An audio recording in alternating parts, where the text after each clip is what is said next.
Hi, Kabir, and thank you so much for joining me on eTimes. Thank I you, welcome Vicky. you for this chat. How is it going, Kabir? You look to be sitting somewhere on your terrace or somewhere. Where are you? Yeah, I'm in my terrace, and I'm good. At the end of the day, when you say how are you, all of us actually, I think we have to react at two levels. One is of course at a personal level, and at a personal level there are no complaints. I think we are, part of a very privileged set. We are living in comfortable homes. There's no problem.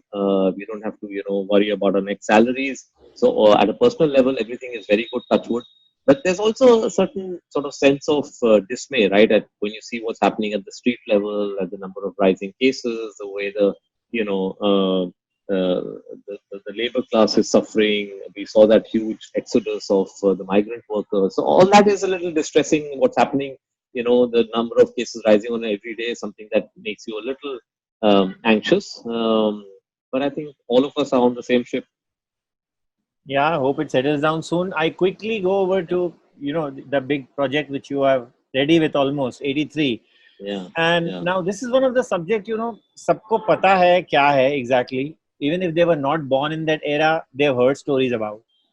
Now, correct. Kavi, tell me, what are the challenges in narrating a tale like this that is already so familiar in people's memories? So you're right. I mean, 83 is a story that everybody knows, right? I mean, anybody who's over 40 will tell you where they were and what they were doing on that fateful day when India picked up the World Cup for the first time. Hmm. Um for the generations younger than that, even though they were not alive and they had not been born at that point in time, they would have heard the stories, the legends, the myths from their fathers, their elder brothers about 83, about Kapil Dev, about Jimmy Amarnath, all the stars of 83. So firstly, I'd like to say that it's I'm now when I look back at it, I am so glad that that story waited for me. Otherwise, I'm saying this is a story that was staring us in the face for the past 37 years. And that's when you start believing in things like destiny. And that's why I always say sometimes it's not us who choose stories, stories choose us. Hmm. And 83 is one of those. I am not one of those maniacal cricket buffs. Uh, so I cannot say that it had to come to me. I've always been, very fond of sports, watching sports, playing sports. But the fact that the story just landed up in my lap is something that I'll always be very, very grateful for. Because it's a story that is actually more than just a story of sports. It's the story of a coming of age of a country. It's the first time that the country achieved something post independence at the world stage. It's the first time the NRI, especially in England, were proud to be Indian. They were no longer second class citizens. And I spoke to a lot of them. I approached this project, as a documentary filmmaker, really, to do the research properly. And it was a period of 2 years over which I did the research. And I met so many of them. And they said, after the 25th of June 1983, we were no longer second class citizens. I remember this lovely story that this very senior barrister in London told me that he was in school and he was in a very upper class school. He was from a rich background. He said, I was just one of those boys who used to fade into the background. Nobody took notice of me. I was just one of the boys who used to sit around in class. And he said, but when I went back to school after that day, people came to me and said, hey, aren't you an Indian? And he Hmm. said, suddenly it was cool to be an Indian. And that's the sentiment that I want to capture in the film. Of course, it's about cricket, and of course, it's about this great team, but it's much more than that. It's really about uh, us becoming proud as Indians all over the world. So one of the challenges of this film is the research, right? See, there is a lot written about it, um, but unfortunately, I think we as Indians don't archive very well.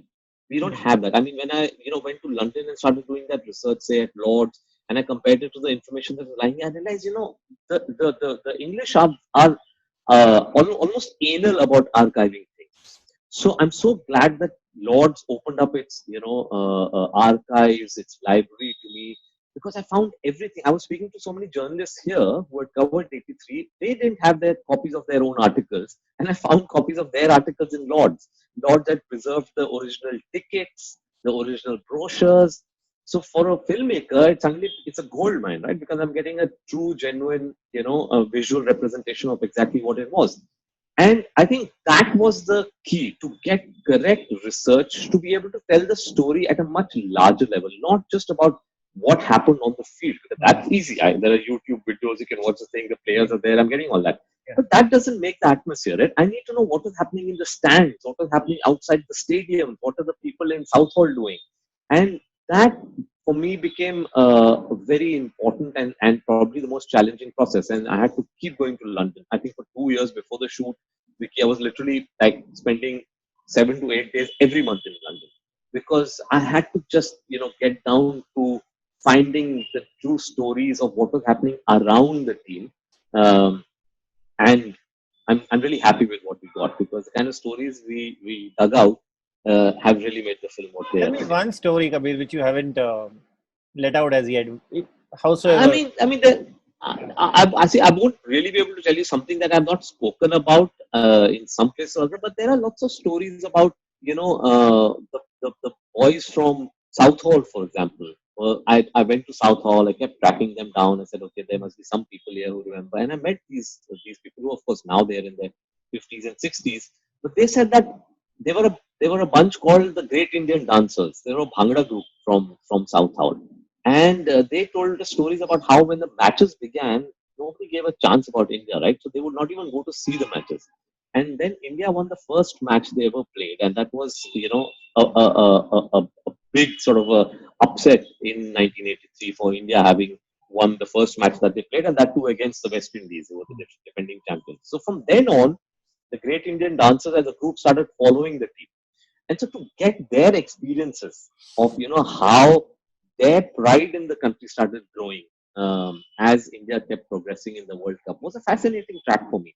So there are lots of these kind of tracks in the film about picking up individuals, people picking up people who are not famous, but sort of in a certain sense in the film showing what happened with them along with the journey of the team, and It's how like it a all comes first-hand together. account. It's like a first-hand account, an eyewitness account. Absolutely, absolutely, yeah, yeah. That's really So it's fascinating. been a great, very, very enjoyable journey. But tell me, what made you, gravitate towards Ranveer Singh for Kapil Dev's role? I mean, there were reports that Arjun was in the running. So Arjun for Kapoor. me, when the material came to me, I sat down on it and I started sort of putting it together, Hmm. and I actually cast by instinct, and I was just thinking about who do I think would be the best, and for me, the first choice was always Ranveer, Hmm. because I just felt, see, we not, and this is something I told Ranveer also, that we are not looking at doing a lookalike contest. Hmm. I want you to basically get the persona of Kapil Dev. Right? If ever you see any of the really good biopics that have been made, they're not trying for a look-alike. Idris Alba doesn't look like Nelson Mandela, but he just takes on the persona of Nelson Mandela when he does Mandela. Similarly, the actor who played Pele is not like the look-alike of Pele, but it's the way he plays, his whole persona, his physicality. And for me, I thought Ranveer has that physicality of being able to become a sports person, a really fit sports person. I Hmm. mean, Kapil Dev, even today, is probably one of the fittest guys we have. Yeah. And from there on, I think, Ranveer just took on that whole mantle of wanting to become Kapil Dev. And ultimately, today, of course, a lot of people talk about, oh my God, he looks exactly like Kapil Dev. And not taking away from, Gaikwad, sir, who's done our makeup, it's the expressions that Ranveer has got that is making all the difference. Just putting a mustache and some lenses and Hmm. some hair does not make it. It's, if you don't catch the expression right, you'll never get it. And what's really, I think, making people react today is the way Ranveer has captured the expressions. And But for yeah, that, we went and actually lived with Kapil Dev for days and days in his house. Just went and parked ourselves over there and tailed him everywhere, whether he was so going for ये a Arjun meeting or Kapoor का being. क्या था? Was Uh, he, I mean, being discussed at the table uh, alongside Ranveer? so all that was before the material came to me. I mean, the film obviously have had a journey before the material came to me. But when the material came to me, I was very clear that I wanted Ranveer. And fortunately, I approached him and he came on board. Kabir, let me test myself because I have been through this World Cup, pretty closely. I was growing up, and I don't know whether you have shown these two particular anecdotes. One is, Sunil Gavaskar was Before you say, I won't say yes or no because I don't want to, no. divulge any details about the film. So I won't There comment. was I there won't say was whether they're there there was or not. this I just want to hear you out. Gavaskar being dropped twice, from two matches, important matches, and then there was a almost a public outcry that he has to be taken. He's a lucky mascot, and again he was taken, and the match which he was taken in was the historic Kapil Dev one, the Zimbabwe one, where he got out on zero, and we were tottering at 17 for 5, if I'm not wrong, and then came Yes, that hurricane innings of 175. Have correct. you shown that part of Sunil Gavaskar? Obviously, how can you not? See, so one thing about 1983 is, remember, everybody knows all the details. The challenge is how to tell a engrossing story, keep everybody engaged Hmm. of a story that actually all everybody knows the details already. Like these details, right? You know that Sunil Gavaskar was dropped for the first time in his career for two matches. And I remember in my one of my earliest interviews when I met Kapil Dev for the first time, I asked him, I said, Kapil Dev was dropped in two matches. And I remember him smiling and he looked at me. And I'll always remember the line he said. He said, yes, and those are the only two matches we lost in the World Cup. So that's an amazing fact. And that's something that Kapil Dev told me. So, yeah, of course, all these dynamics have been shown. And one very another interesting incident was again revolving Gavaskar. I had heard when I was seeing that match on 25th June that वो 8वीं wicket नहीं जा रही थी जो Jeffrey डूजॉन की, if I'm not wrong, and then it was said during those days that the Gavaskar walked up to Kapil Dev and said that give the ball to Mohinder Anarnath. I'm not going to say yes or no. Obviously, see, it's not only this moment. There are lots of such moments that happen. Some are there in people's memories or have been spoken about. There are some which will be new and we'll be Hmm. revealing them for the first time because the great. I mean, I'm really fortunate for this film that the Yeah. entire team is somebody that I could spend time with and get little nuggets of information. So it's not only a moment like what you're narrating. There are many such moments that you will discover in the film. Kabir, looking back after starting off as a documentary filmmaker, and I know you pretty closely since those days. What really inspired you actually? What was that flashpoint which we have never discussed, which you made you shift towards the mainstream? And what have been the So one movies of that the have been the most inspirational in that journey, which made you take that shift? So I'll tell you what made me make the shift. You've known me from before I joined the film industry. I used to be a documentary filmmaker. I used to, as you know, do a lot of work in Afghanistan. Yeah, Rajan and I used to spend a lot of time in Afghanistan shooting there. yeah. One of the reasons why I wanted to shift from documentaries to mainstream was at that point in time, and even now, documentaries don't have a prominent platform in our country.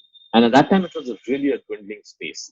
So for me as a communicator, even though as I was making these films, as you know, all these films were international commissions. They were going for international networks abroad, NHK of Japan, Canal Plus. So for me or for any communicator, I think there's always a problem of not being able to interact with your audience. So I'm making all these films, but I'm not meeting my audience. I'm not getting to discuss it with them. So I realized that if you want to tell a story in India, you should make it on mainstream because that's the most powerful medium in Hmm. this country. And I think that's the reason why I slowly started gravitating towards it.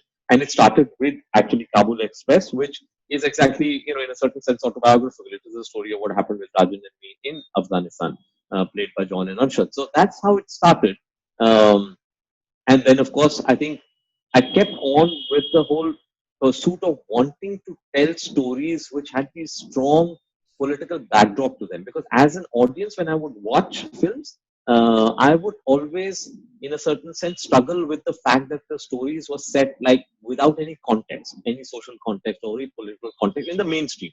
And that's why, to answer actually the second part of your question, one of the most prominent filmmakers for me and somebody who had a lot of influence on me was Mani Ratnam. Because Mani Ratnam films always had that, right? A great human story in the foreground, but a larger than life political backdrop, whether it's Roja, whether it's Bombay, or whether it's all his films. Yeah. And so when I joined the film industry and I started my career with Yash Raj, I was really grateful that Adi allowed me that, he himself would say that, I'm apolitical, but I like the way that you put your politics in your film, because as and when I need information, you give me that information to follow the scene. And that's what I followed. And therefore, even now, you will always see my films will always have a certain social, historical, political context in the background. But did you always get to do that, effectively, because you wanted to tell a story which you were saying it aloud in your documentary films? But when you go to commercial cinema, at times there's a music label dropping in "Ye Gana Dalo." There's a producer dropping in "Aise Karo." I'm sure it didn't happen initially. What you said with maybe with Aditya Chopra, but as you went along, did you always get to tell the story in entirety in every film that you were making, or had you to cut down on some parts and hold yourself back at times because of the star system, because of the producer, because of the music label? No, so this is something that I can very state in a very straightforward manner, and this is something which is important, because I know a lot of these kind of notions are there, especially amongst the audience and people. So whatever I've done in my film to date has always been my choice. Whether it's been my films with the superstars, whether it's been my film with the biggest of producers, with the biggest of actors, ultimately I have taken the decision. And if I have at some point decided to dilute something, it's not because somebody has told me to dilute. It's because at that point in time I felt to make the story more accessible, maybe I should dilute it. Now the thing is, sometimes you get it right and sometimes you go wrong. And therefore, some of my films might be super successes. Some of our films did not meet the same success. And that's part of the journey. For me, I'm very happy that from the time I've started, from Kabul Express, going on to New York and Ekta Tiger and Bajrangi Bhaijaan and Phantom and Tubelight and Forgotten Army and 83 and everything that I've been doing, it's always been the story that I always wanted to tell. It's a story that I've always felt passionately about, and I never stuck to a norm. Otherwise, I had some pretty successful films, and how the pressure to make a sequel and remain successful comes. I have never done that, because I've always believed that if I start doing that, then I've lost my passion as a filmmaker. Now, I want to tell a story and a new story every time. I feel a sequel is a producer's game. It's basically cashing in on the success of a certain entity, unless you've thought of it as a franchise, you've thought of a character that you want to take forward as a franchise. I've never been able to think of that. So therefore I've never made any of my films As an afterthought. Into sequels. So I don't think I've ever got pressures from outside to do what I have to do. But I myself, as a documentary filmmaker who stepped into the world of mainstream cinema, have always had this struggle of, okay, how do I tell this story that should remain true to its origins, remain true to its logic and context, but at the same time, I want to make it for a larger audience. I don't want to make it didactic. I don't want to make it for a niche audience, because if I wanted to cater to a niche audience, I could have stuck to my documentaries and done my documentaries. I want to tell my stories that reach out to very, very wide audience. But जब आपने shift किया towards mainstream, there's a slightly new Kabir coming in. What were the unlearnings you had to do, for that? No unlearnings, actually, because actually what I feel is my documentary experience have actually really helped me in my journey. Almost for every raw material or the approach of making a film, my documentary training has helped immensely. In my last film, 83, as I said, if it was not for my documentary training, I would not have been able to do the kind of research that has led to the film that it is. Because so I don't think there were any unlearning as such. There were lots of learnings, and that is something that as you grow with each film, with every film you learn something. I continue to learn, and I hopefully will continue to learn as I make more and more films in the future also. And that is how to tell a story effectively for an audience, right? And there are no rules that you can just follow and get that. It has to be very intuitive. It has to be very instinctive at that point in time. You take certain calls, you take certain decisions, which you feel will help the story travel more and make it more impactful. I don't think you can overanalyze it. It has to be gut instinct. Gut instinct for a filmmaker is very important, and that's what basically separates filmmakers from other filmmakers. So, as you shift, or rather shifted, what continues to attract you to these disparate worlds, if I can use that word, and what are the challenges of mixing them now when you especially start working with a big star like Salman, Katrina, Ranveer Singh? For me, always the point which starts my journey in a film is a story that excites me. Hmm. Always. It'll never be, okay, this is a big star and you can work with this big star. Now find a story for him or Hmm. her. It's not going to happen like that. I mean, for me, I'm very sure and I'm very clear. I've taken my time. Sometimes I've taken big gaps in my film. Sometimes I've followed a film after film immediately. So it's always been about a story. If a story strikes a chord with me, I become absolutely what should I say? I almost have this crazy desire to then tell that story. And that's what drives me forward. And that's very important because remember, you have to live with that story for sometimes up to 2 to 3 years. A film is not something that's made in a couple of months. It's a long journey for a director. The director is there from the inception of the story till the day it releases in the theater. So for me, the driving motivation has to be the story and nothing else. Any challenges you have when you're driving a political conversation in the world today? I mean, you do that somehow or Yes. the other, and in a society now which has become increasingly polarized, does it become now Yes. more tough all the same? Uh, I don't let that pressure come onto me because I've let that pressure come onto me, then I'll start self-censoring myself. I always feel that the way I say it is something that comes from a position of honesty. It's not something I'm doing to basically create a sensation. I'm not doing it to attract attention to the film. I'm saying it because these are the politics that I feel are important to be said in the context of that story. So I will always go ahead and do it. I've never done it in as a rabble rouser. I've always tried to do it as a sensible citizen of this country who wants to put forth a point of view. So I will continue to do that, and I don't think when you do that, people will take umbrage. I mean, I've been lucky that I've never really, of course, had some few cases thrown against me, and a few people sort of demonstrating and not liking what I've done, but it's never really been something that's become unnecessarily controversial just for the sake of controversy, because I do feel that it comes from a position of honesty, and that somehow I think always works for an audience. How do you self-censor these? You sometimes you said you do dilute at times. Okay, if in a way, but how So, do you self-censor this? Because the discourse is pretty shrill. And how do you do so I don't self it? censor. Is it done I at the don't self writing level? censor. Is it done at the editing table? How do you do it?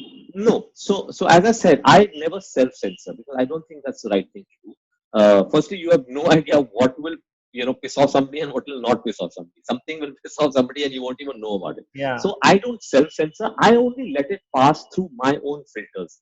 I believe I'm a pretty middle of the road sort of a person. Correct. Reasonably sensible, Hmm. reasonably logical. Hmm. I'm not an extremist in terms of any political ideology. I sort of again I'm in the middle of the road. So I feel that if it's passing the filters that I have for my sensibilities, then I think that most people in this country will agree with it or will not get unnecessarily perturbed by it. And if somebody is, then I think that's their problem because I'm not doing it to, as I said, just unnecessarily, finger people or unnecessarily create a discussion to attract attention for myself. And that's the only filter that I let my ideas pass. What's your relationship, Kabir, with music? Because none of your earlier films had lip sync songs, I remember. Was it Correct. difficult for you to adjust to that idea of writing or filming a song? So I think my relationship with music, especially songs, has been the most interesting journey of for me as a filmmaker. Hmm. So coming from documentary background where there's absolutely no use of songs, to Yeah. my first two films that had absolutely no lip sync songs, but New York had background songs and actually very good background songs given by Pritam, and the music of New York did very well. Um, Going on to Ekta Tiger, where it was the first time in my life I was doing lip sync songs and not being very comfortable with it. I remember my use of songs in Tiger. I was not fully comfortable with it. I said, how should I do it? Is it working? Is it taking away? And then I came to Bajrangi, where I was writing the screenplay, and I was shocked that as I was writing the screenplay, organically 6 songs came into the film. Hmm. The maximum number till then that I'd used. I said, oh my God, how did this happen? And I was comfortable with all of them. Hmm. Some were lip sync, some were non lip sync. So I realized that, actually, I think a story dictates its own treatment, and you should flow with that. And for me, it took time. I think I came with an initial like block towards lip sync songs, saying, "Hey, oh, how will I handle it?" And then, but at the same time, I wanted to use them because I love songs in Hindi films. We've grown up on them, I've enjoyed them. So, but it took me a while And so similarly, then after Bajrangi, there was Phantom where I did not use lip sync songs. So it kept. I realized, okay, for me, it's always going to be according to the story that I'm doing. Like for 83, there's no way I'm going to get Kapil Dev running around singing songs in a cricket stadium, right? People will like boo me out of the theaters. So I knew that, okay, there are certain films that you can do it with, and certain films that you should use a soundtrack. Let it play in the background. Of course, we have beautiful songs in '83, but fortunately, none of the players are singing. Kabir, you have had a very interesting graph, if I can say that. Some very successful films, but if you bring in a Phantom or say a Tubelight, then it's a very different graph. Now, when you have such peaks and valleys, how much does it influence for you? I mean, to you to get the resources for your next project? Vicky, I often think about this, and I sometimes say, I don't know what is it. Do I have a guardian angel, or I don't know what? I've never had a problem in my professional life, Vicky. Trying to get, backers for my films has never been a problem. I have an idea, I have a story, and it just falls into place. Actors come on, producers come on board, and it could be after my biggest hit, it could be after my biggest disaster. It never changes, and that is something I'll tell you very honestly. I think it's also how you yourself as an individual react to your successes and your failures. And I think that's a training that I learned in Yashraj. Yashraj is like a bubble, it's like a cocoon. It insulates you from the insane highs of success, and it insulates you from the madness of a flop.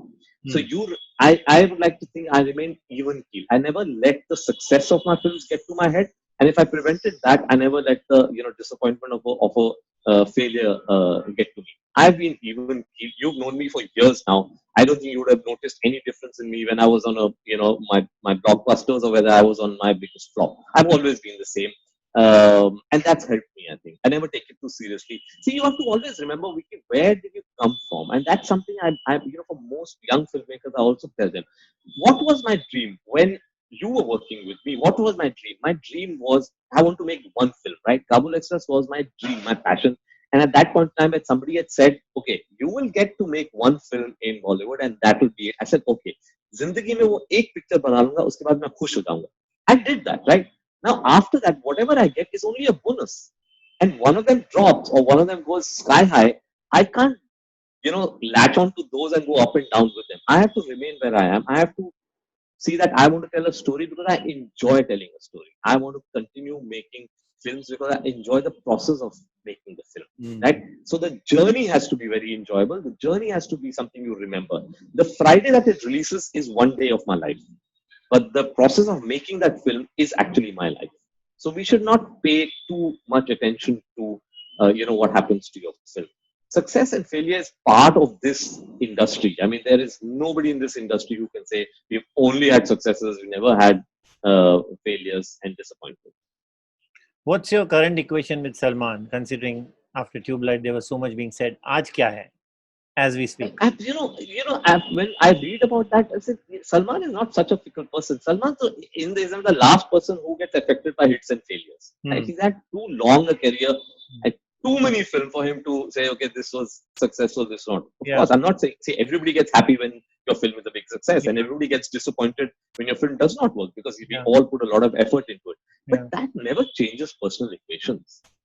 There is absolutely not an iota of difference in my relationship that I have with Salman before or after any of my films. Because films don't determine my relationship with him. It's the way we interact socially that determines my interactions. Obviously, when I'm not working with him, I will not meet him as much as I would meet him when I'm working with him. Right? When I was working with him, I was always there, chatting with him about something, discussing with him. But if I'm doing a film somewhere with somebody else, somewhere else, then I'm going to only meet him on social occasions, on that occasional party, or on Eid or his birthday or something like that. But the equation will never change. I mean, we're not such fickle. We're not fickle teenagers where we let something like that affect our relationship. You read a lot. I know you. You travel, especially much more than almost anybody else. But tell me, when you meet Hollywood directors and Hollywood producers, when you meet them, how much have you imbibed from there? And what are the advantages and disadvantages, Kabir, of being a filmmaker in Bollywood? If you So compare, I don't imbibe anything from directors. I would say I actually follow films. I don't really follow directors. I've never. If somebody asks me who's your favorite director, I find it very difficult to answer because I follow films. It's a unique industry. I think every industry has its own dynamics. I must say have been very fortunate. I've had a very good innings. Whenever I look back at my journey, I've really enjoyed this journey in this industry. I'm a complete outsider. I came here with no connections in the industry. I did not know a single person. You know this. But here I am, having already made 7 to 8 films. Have another couple, on the anvil.